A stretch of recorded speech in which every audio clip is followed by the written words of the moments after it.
Hi, I'm Miss Tyler, and welcome to Context for Kids, episode 34, Shela Lecha. And you have no idea how happy I am to be on this Torah portion, because look at how easy the name is to say. Not like last week, which I'm not even going to repeat it. I hear some of you guys had a good laugh at my expense. Anyway, this week we are covering Numbers 13:1 to 15:42, and it's the famous sending the spies into the land of Israel, well, soon to be the land of Israel, Torah portion. And that doesn't end very well because the spies bring back a bad report. Did they bring a bad report back about the land? No, the land was good. They had one cluster of grapes that was so huge it had to be slung between two men. And they had pomegranates and figs, and it says it was the time of the grape harvest, so we know that that's in the fall, because that's when the grapes are harvested. So the land was good, so what was the problems? There be giants here. Yeah, giants. But what did giants look like? You know, they talk about the sons of Anakim, and they talk about the Rephaim in different areas, and they talk about the Nephilim in different areas of Scripture, but let's ask ourselves this: how tall are they? Or how tall were they? Well, to get that answer, we have to go to two sections of Scripture. One, we need to talk about Og of Bashan, and that is in Deuteronomy 3. And we've got to talk more importantly about Goliath, because Goliath, they actually give a height. But what is that height? And, well, this is all going to be a roundabout way of studying biblical manuscripts. So, this week we're going to learn about biblical manuscripts, and this is something that a lot of adults don't even know. So I'm going to try and make it not boring for you. I actually think it's pretty interesting. So we're going to talk about, 4 different types of Bible manuscripts that we have access to, and another 3 that we're not really going to go into very much. But they all help us learn, well, one of them isn't a Bible manuscript at all, but they're all going to help us understand how tall Goliath was. All right, and I assume all of the other giants in the land, because the Bible does talk about them several times. Okay, so what are the Dead Sea Scrolls? Well, just the most famous archaeological find ever. This happened in 1947. There was an Arab shepherd boy in the Qumran region, and that's on the Dead Sea. There are a whole bunch of caves around there, and Bedouin shepherds, they run their flocks through there looking for tufts of grass. Well, this shepherd boy, he wandered into a cave, and he saw these. Aren't they beautiful? These are repository jars. And he looked in one, or one was broken, I don't know that part of the story, and he found a scroll. And, well, he ran off and told somebody, and people were pretty darned excited. Now, these were found, of course, the year before Israel was back in the hands of the Jewish people. But there were 11 caves at Qumran, and this is a place where scrolls were entombed. Now, what does it mean that scrolls are entombed? I mean, they had so many of these documents. There are just a ton of them. And what would happen was, what do you do when, this is how seriously the Jews take God's name, and I think this is a really good thing. What do you do when God's name, the 4-letter tetragrammaton, is written on a piece of paper? And that piece of, not a piece of paper, the parchment. And the parchment, or the vellum, which is animal skin, gets old and unusable anymore. Well, you can't just throw it in the garbage. It's got God's name on it. So you put it in a repository. You entomb them like you would your dead relatives. You treat it with respect. I mean, there's a whole lot of terrible things that could happen to a piece of paper, or a piece of vellum, or a piece of parchment, if it was just tossed. It could be trampled on. It could be used for all sorts of things that the name of God should not be used for. So they would store them in these jars, and they would put them in caves just like they would put dead bodies. Isn't that awesome? So because of that, here they've been kept for 2,000 years. Now, like I said, they're too holy to just throw away like garbage. And so what was stored there? Books of the Bible. As a matter of fact, in the Dead Sea Scrolls, they found every single book except for Esther. They found all of Isaiah. They found the books of the Bible in just different states. And although they were no good to be used back when they were entombed, now we can use X-ray techniques and digital imaging to see what was on the scrolls originally, because the imprint is still there and they can be read. It's really fascinating. So, I have books of the Bible, wisdom literature like Sirach, and the Ecclesiasticus, and the Wisdom of Solomon. Okay? Books that were kind of like the Proverbs, that just, they taught people how to live godly lives and to be wise. Okay? Apocryphal books. Books that were written during the times right before Yeshua or Jesus. Enoch.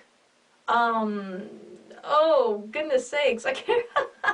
there are these books, and they're called these Somethings of the Fathers, and it's just out of my brain right now. A lot of things are out of my brain right now. A lot of things have never been in my brain in the first place. But those things don't concern me. It's things that used to be there. You know what? Let's stop. All right, religious manuals. With the Qumran community, there were a lot of religious manuals because they did things their own way. They even, do you know what they hated? The corrupt Sadducean priests so much that they made their own calendar because they didn't want to share holy time with the rest of the Jewish people. Pretty serious stuff. They would sometimes baptize themselves in mikveh 7 times a day. And they would grade each other based on these external, systems of holiness. They were called the works of the law by Paul.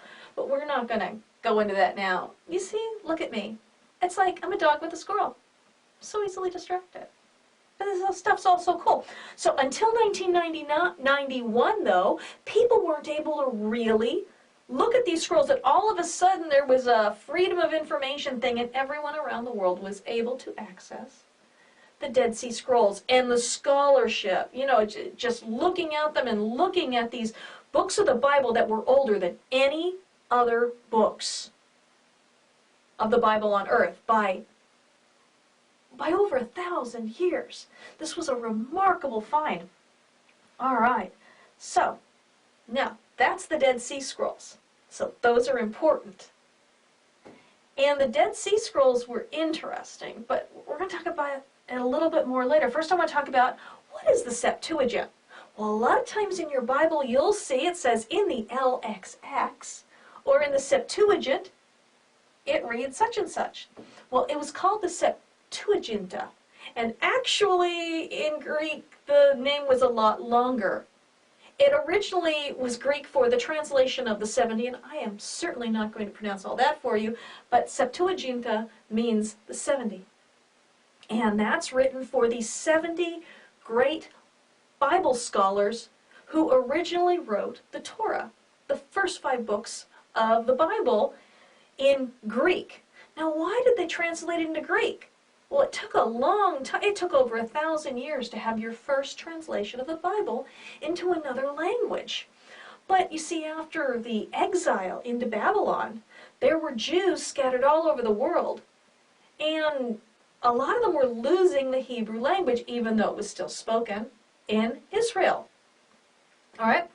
So, and we know it was still spoken in Israel because there's a part, it's either in Acts 21 or 22, where Paul starts speaking to the crowd's all rowdy, and he starts speaking to them in Hebrew, and they all hush up because he's speaking in Hebrew. So they had to understand it, otherwise they were going, what's this guy saying? Squirrel. Okay. So it was translated into Koine Greek because increasingly the Jews of the world outside of Israel were not speaking Hebrew as much, and they did not want the people to lose the Bible. All right? They wanted to keep their people together. And this was in the 3rd century BCE, and there are a lot of different legends about why it was translated and who translated, but there's agreement that it was 70 or 72 scholars. And first they translated the Torah, and then the other books of the Bible started being translated. And so the Septuagint was in very common use in the 1st century during the time of Yeshua, or Jesus. All right, so like I said, why did they do it? The Jews were spread all out throughout the Roman Empire. And the Hebrew was being lost in what's called the diaspora. And the diaspora is the scattering of the Jews increasingly around the world. Most of them did not come back to Israel after Cyrus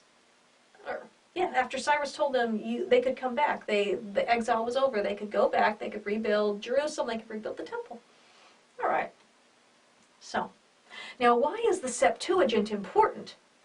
Well, the New Testament authors, they often quote from the Septuagint in Greek instead of the Hebrew when they were writing the Gospels. And the quotes can be a bit different. And a lot of times people who don't want you to believe in Yeshua and the New Testament, they'll say, well, just look at those Bible quotes. They don't even line up. You can read it in the Old Testament, and they're obviously not the same. Well, you know what, they're right, but they're wrong, because what the New Testament authors were doing was they were quoting from the more commonly used version, the Septuagint. I mean, if you had to do the translation from Hebrew yourself into Greek, why do that when 70 great scholars have already translated from the Hebrew into the Greek hundreds of years before, and it's accepted as authoritative? And authoritative means that the Jews considered it to be the Word of God in the 1st century. All right? So the quotes can be different, but it's not a big deal, because they were just quoting from a translation. And so the wording is going to be a little bit different. Not a big deal. All right. Who was Josephus? Well, we talked about Josephus before because Josephus wrote about the Tower of Babel. We studied that back when, oh my goodness, I think in Torah portion Noach, when we were talking about the ziggurats. No, it was the one after it. I can't remember which one.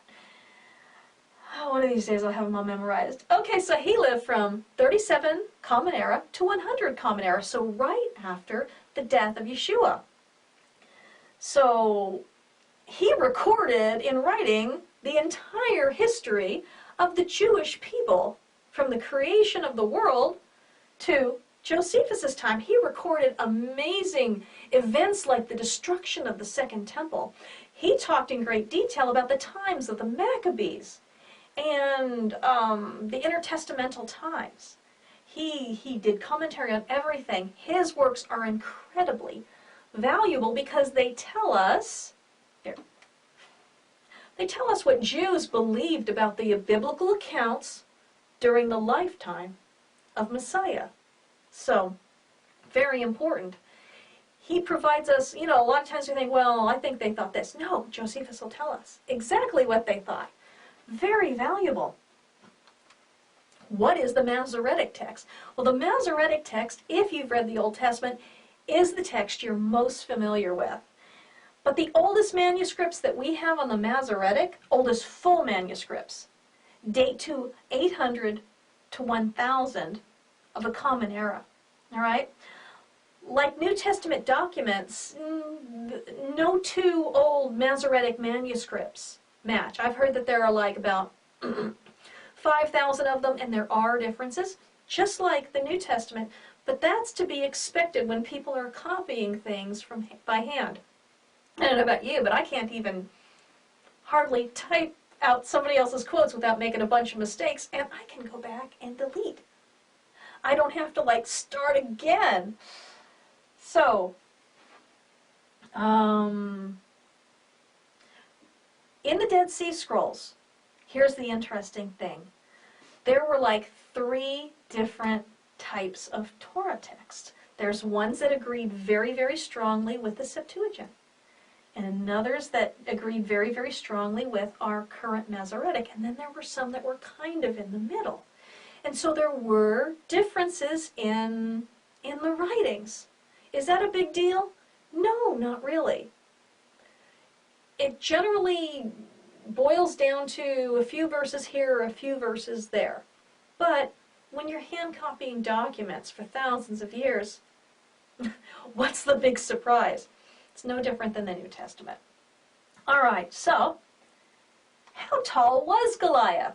Well, the Masoretic text says that he was 6 cubits and a span. Remember, our oldest complete Masoretic text is 935, but there's also the Damascus crown that I think is pretty complete, and that's 800, but I don't know what the Damascus crown has for that. Probably 6 cubits and a span.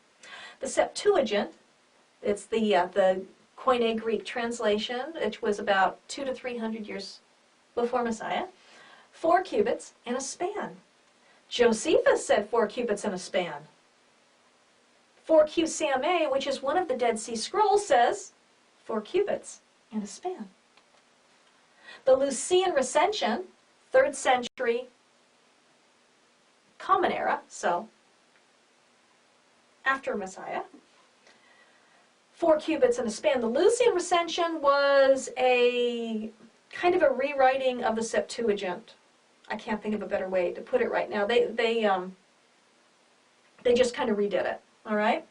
Codex Vaticanus, 4th century, 4 cubits and a span. Codex Alexandrinus. And Alexandria was in Egypt, very large Jewish population there. 4 cubits and a span. Also 4th century. Okay. Now, so why the big difference? Okay, so 6 cubits and a span. The earliest Masoretic reference to Goliath being 6 cubits and a span is in the 10th century in the Aleppo Codex. Now, the Aleppo Codex is a very, very special scroll. I once heard somebody say that it's so gorgeous and flawless, not that means it doesn't have any mistakes in it, but it's so perfect it looks like the angels did it. I don't think that's probably true, but I don't think the person who said that thought it was true either. Okay, so the Aleppo Codex, 935-ish CE or AD. But some other writers, see, I'm trying to be fair here. I'm giving you all the information so you can make up your own mind, so you can be educated.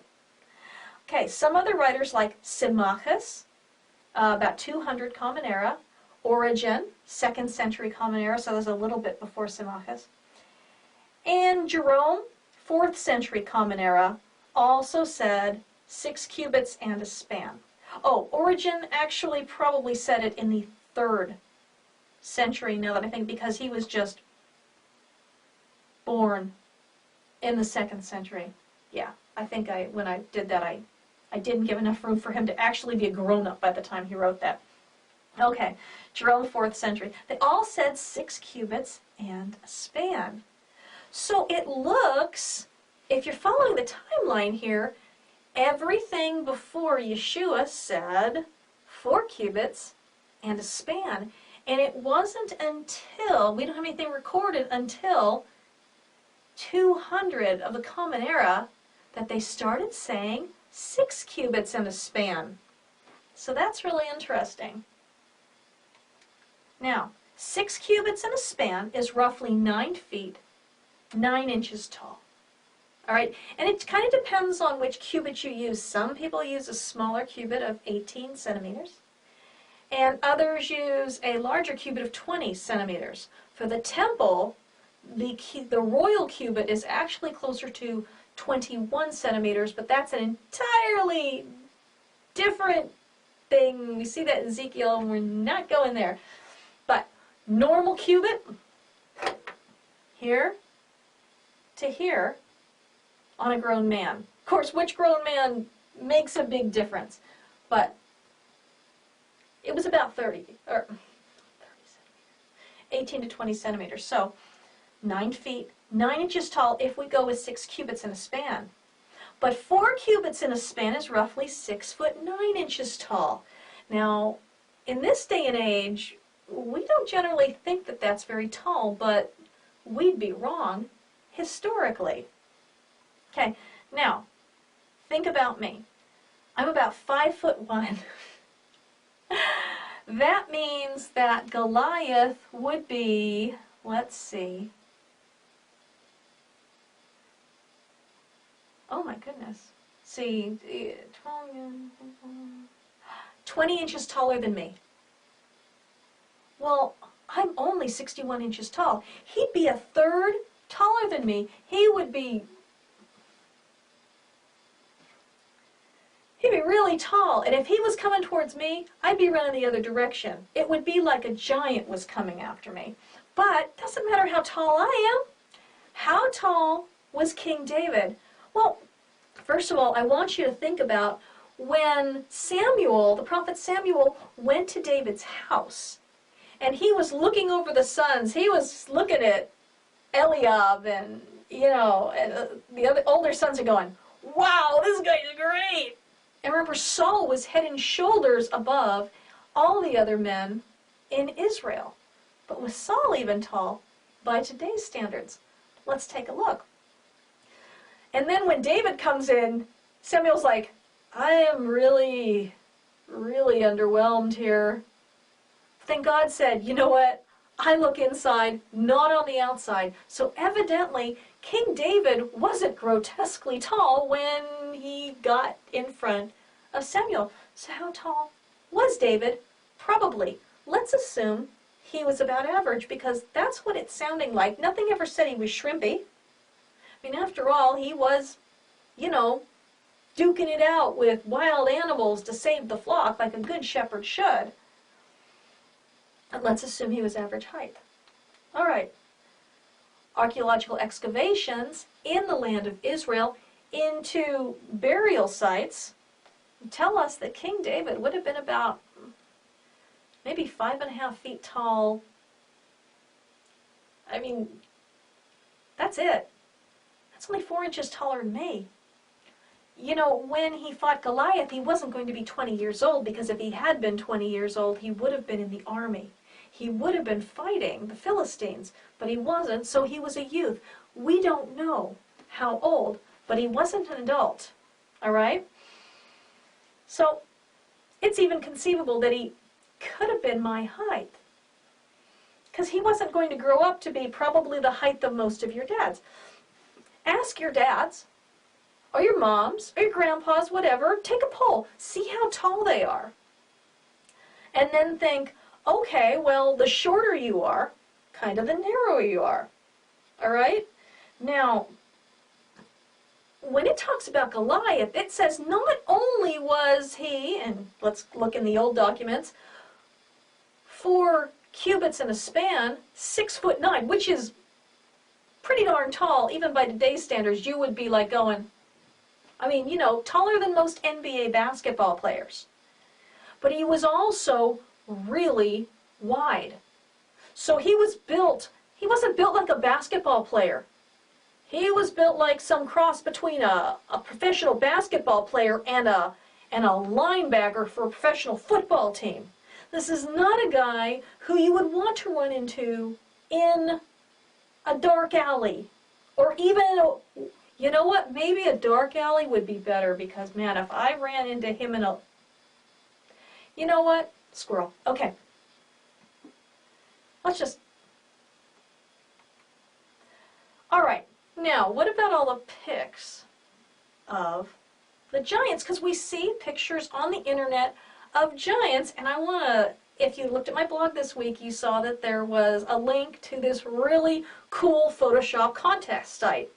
And if you've got anyone in your life who really likes to do cool Photoshop art, they have contests all the time. You might want to enter them. I don't think you actually win anything except notoriety and the admiration of other Photoshop artists. But they've got this site called worth1000.com, but they've changed. Now it's blog.designcrowd.com. And like I said, I linked it in the blog contextforkids.com for this week's Torah portion. All right, so let's look, we're always seeing these things saying, oh, they found giants. But we never see them in any museums. They never make the news.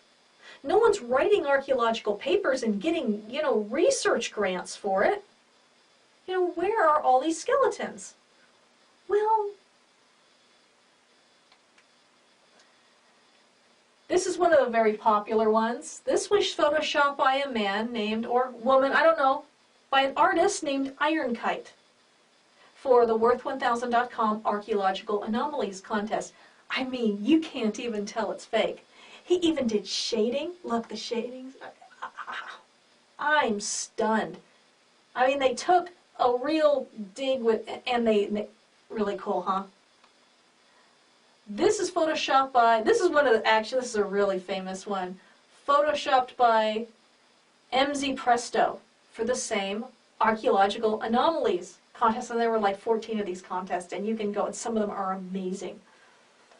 I just took some of the skeleton ones out. Here's one photoshopped by Tripped for the same contest. And the contest wasn't, do giant skeletons. The contest was do something archaeological. Only some of them were skeletons. They also, people like to, I saw one of this wall of an Egyptian tomb, and someone had all the legit hieroglyphics. And then they had this one that was like, a Windows error box. It was really funny. I thought it was funny. Guess you had to see it. Because I noticed you're not laughing. Okay. Now this is my favorite one. Photoshopped by the one called Dano. I mean, pretty cool, huh? I mean, it's awesome, but, one thing you say is, well, if it's a mer person, why is it in the middle of the desert, right? It doesn't matter because it's cool. It's cool. But these are the kinds of things that Photoshop artists do for fun. Not to trick anybody, they were entering a contest. But let's go back to the Bible. And let's go back to some of the things in there that have to be explained.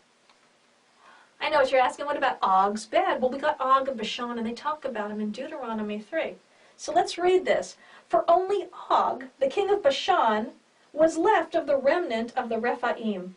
Behold, his bed was a bed of iron. I'm going to stop right there. Okay?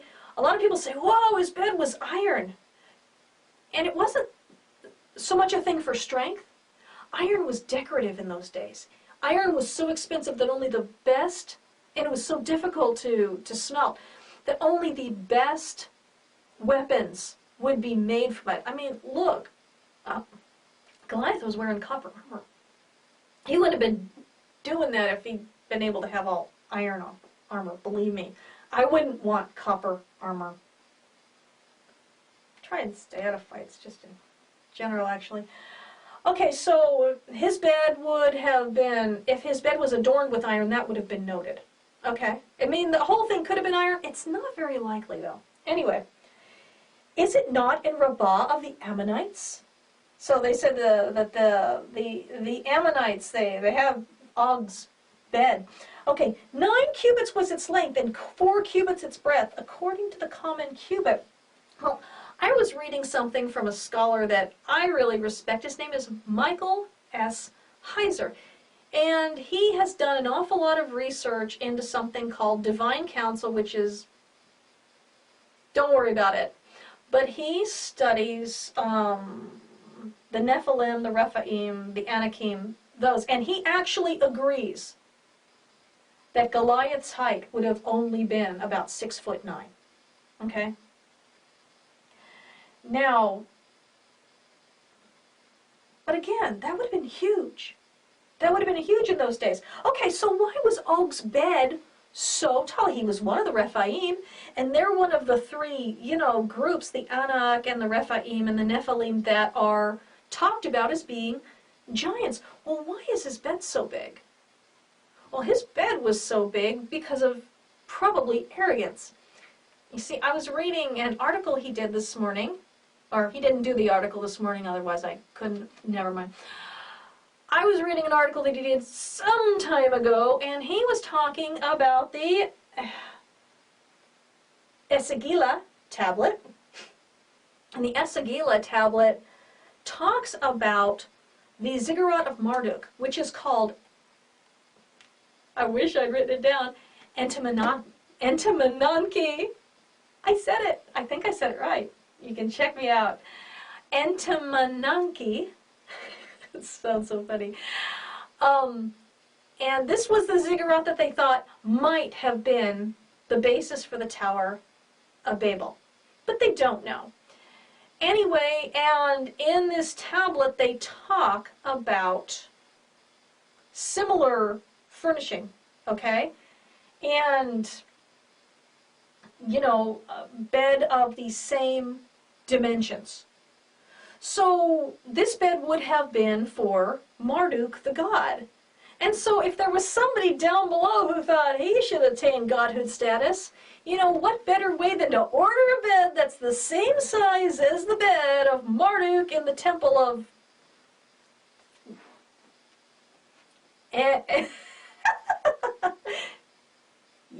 We're not saying it again, because I can't remember now. Darn it. Okay. Darn these words. So anyway, that was from, yeah, the Esagila tablets, and Michael S. Heiser. I really enjoyed his book. It's not a kid's book, but he does write at an accessible level for grown-ups. Didn't agree with everything he had to say, but boy, his research is... He really does research to find counsel a lot, and you guys don't care about this. I'm sorry. I'm being boring now. Try not to do that. Don't always succeed. Okay, well, what about Goliath's sword? Oh, okay, so with Og. It says his bed was that big. Doesn't say he was that big. So, 9-cubit bed. I mean, we're talking about... Wow. If 6 cubits in a span is 9'9", 9 cubits is like almost 15 feet. It's 14 feet. Wow. That's a big bed. All right. Okay. I'd never have to get out of that bed. That'd be epic. All right. So what about Goliath's sword? Now here's another one on the side of Goliath being a lot smaller than 9 feet 9. When David's running from Saul, he has to book it out of there quick because Saul wants to kill him. So then David said to Ahimelech, and this is from 1 Samuel 21, 8 through 9. David said to Ahimelech, "Then have you not a spear or a sword at hand? For I have brought neither my sword nor my weapons with me, because the king's business required haste." And that wasn't a lie. What the king wanted to do to him did require haste. And the priest said, "The sword of Goliath the Philistine, whom you struck down in the valley of Elah, behold, it is here, wrapped in the cloth behind the ephod. If you will take it, take it. Or if you will take that, take it. For there is none but that here." And David said, "There's none like it. Give it to me." Now, we know David wasn't enormously oppressive for an Israelite of his day and age, but he was an amazing warrior. Hey, you don't have to be tall to be amazing.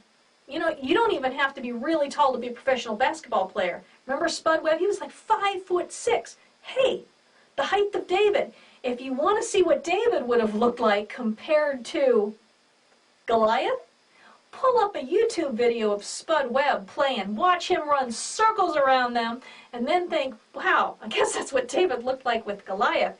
And Goliath would have even been taller than most of those NBA players that Spud Webb was playing with. But, as usual, I digress. Now, it would be hard enough for a man like David, who was average size for that day, to wield the sword of a man who was 6'9". But if he's going to fight with the sword of a man who is 9'9", that doesn't seem right. And it's just another one of the reasons why I look at the early manuscripts and I say, you know what, I don't know what happened, and I don't know why it changed to 6 cubits and a span instead of 4 cubits and a span. But with all of the evidence in Scripture and the evidence from archaeology, I'm firmly in the corner of Goliath being about 6'9". And great googly moogly, that's more than big enough for me. Anyway, so that's this week. I hope you enjoyed the Torah portion. I enjoyed putting this one together. And be sure to check out that site. It's in my Context for Kids blog. And, you know, a lot of the contests, I posted the page that has all the archaeological anomalies, and you'll see all the silly things that people did. Some of them are really good, some of them are not so good, but they're all really interesting. And it shows you that just because you see a picture of something on the internet doesn't mean it's true. And remember, if you ever want to find out the source for a picture, you can always go into Google Chrome and then right-click on the picture, and there should be an option saying, search Google Images for this picture, and a lot of times you can find the original source. It's a very valuable tool. What you don't want to do is go into Google and type in Nephilim or giants, because you're going to get a heck of a lot of really, really crazy information. Oh, you know what? I read in one of the articles, and it was a legit article, and I can't remember where. And I looked and looked and looked for it, but I'm going to tell you right here. In Jordan, in an archaeological dig, they did find some skeletons of some women who were 7 feet tall. But it was very, very secluded. It was just that one site. And they didn't find any men who were any taller. So, you know, was there a problem? Sometimes there are diseases that will make people be excessively large. Did that happen to these women? We don't know. They were an aberration. It wasn't the entire village was like this. But, like I said, no one has been dug up that was 9 feet 9 in any of these digs. There's a lot of reported rumors, but really chalks up to urban legend in every case that I've come across. And like I said, the early documents, they're all saying 4 cubits and a span. So Goliath, 6'9". That's giant enough for me. So anyway, that's Context for Kids this week, and I hope I gave you something to think about, and I hope you enjoyed learning about the different kinds of biblical manuscripts and just the history of our Bible. So, I love you, I'm praying for you, and I hope you have a wonderful week studying the Scriptures together. Take care.